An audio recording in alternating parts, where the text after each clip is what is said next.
C'est ici, en lisière de la forêt de l'Arcet et en bordure de la ligne TGV Atlantique, que se trouve un joyau de biodiversité. C'est une zone qui est extrêmement calcaire en profondeur, qui est très acide en surface, avec des remontées de terrain calcaire au milieu de terrain acide, ce qui donne une palette d'écosystèmes. Et ça, en écologie, c'est le top du top, c'est-à-dire ce qu'on appelle les effets de mosaïque, c'est-à-dire la juxtaposition de milieux extrêmement différents, avec des considérations de sécheresse, de caractère méditerranéen, au contraire de caractère très froid et très humide.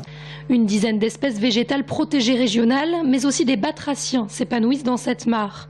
Mais ce milieu bas en végétation et très ouvert est aussi idéal pour la fauvette pitchou, un oiseau plutôt méditerranéen très rare dans le département.